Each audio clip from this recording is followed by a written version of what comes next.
মুহূর্তে পাওয়া সব থেকে ব্রেকিং নিউজ তোমাদের সামনে আমি শেয়ার করে দিচ্ছি। আদালতের নির্দেশ সত্ত্বেও কেন সবাই চাকরি পেল না তা জানানোর নির্দেশ দিল সুপ্রিম কোর্ট। আজ প্রাথমিক বিদ্যালয়ের শিক্ষক নিয়োগের এক মামলায় পশ্চিমবঙ্গ সরকারের এই নির্দেশ দিয়েছেন বিচারপতি সঞ্জয় কিষেন কাউল ও বিচারপতি কৃষ্ণ মুরারি। মামলার জেরে 2006 সালে শূন্যপদ নিয়োগের ক্ষেত্রে 1081 জনের মধ্যে যারা চাকরি পেয়েছে তাদের নামের তালিকা প্রকাশ করার পাশাপাশি যারা এখনও নিয়োগপত্র পায়নি, কেন পায়নি তাও জানানোর নির্দেশ দিয়েছে সর্বোচ্চ হাতে পাওয়ার পর যারা এখনো চাকরি পায়নি তারা উপযুক্ত কর্তৃপক্ষের কাছে আবেদন করতে পারবে বলে জানিয়ে দিয়েছে শীর্ষ আদালত। রাজ্য সরকারের পক্ষ আইনজীবী রাকেশ ত্রিবেদী এই দিন শীর্ষ আদালতে জানিয়েছে 1081 জনের মধ্যে মাত্র 24 জন চাকরি পায়নি, বাকিদের নিয়োগপত্র দেওয়া হয়েছে। কিন্তু বাকিরা পেল না কেন জানতে চেয়ে বিচারপতি রাজ্যকে যাদের চাকরি দেওয়া হয়েছে তারা তালিকা প্রকাশের নির্দেশ দিয়েছেন। এই তালিকা হাতে নিয়ে যারা চাকরি পাননি তারা কমিশনার অফ স্কুল এডুকেশনের কাছে আবেদন করতে পারবেন। আজ চাকরি প্রার্থীদের পক্ষে 39টি মামলার শুনানি ছিল। তাদের আইনজীবী হিসেবে সুপ্রিম কোর্ট উপস্থিত ছিলেন জয়দীপ মজুমদার ও অমিতাব্রত রায়।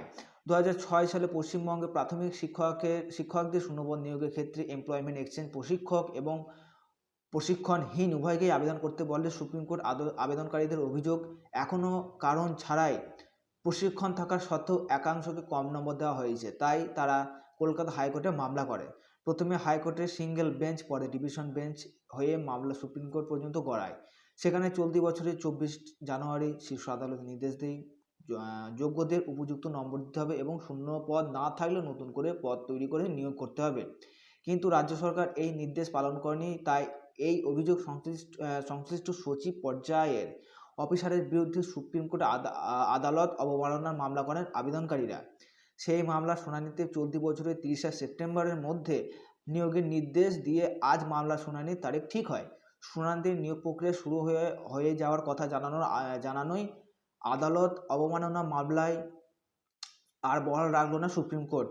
তবে আদালতের নির্দেশ সত্ত্বেও যাদের এখনও নিয়োগ করা হয়নি সেই সব চাকরি প্রার্থীদের আগামী 2 সপ্তাহের মধ্যে উপযুক্ত কর্তৃপক্ষের কাছে আবেদনের ছাড়পত্র শীর্ষ আদালত বিচারপতির বেঞ্চ। মানে যে সমস্ত ক্যান্ডিডেট 2014 হোক বা 2006 যে সমস্ত ক্যান্ডিডেটের এখনও চাকরি পায়নি তাদেরকে আগামী 2 সপ্তাহের মধ্যে রিক্রুটমেন্ট করা হবে। শীর্ষ আদালত এই রকমের নির্দেশ জারি করেছে। তো যারা টেটে পাস করে বসে আছো তাদের আশার আলো অবশ্যই ফুটতে চলেছে। তো বন্ধুরা, ভিডিওটা যদি তোমাদের হেল্পফুল হয়ে যায় তাহলে অবশ্যই তোমাদের বন্ধুবান্ধবদের শেয়ার করে বিষয়টিকে জানিয়ে দাও।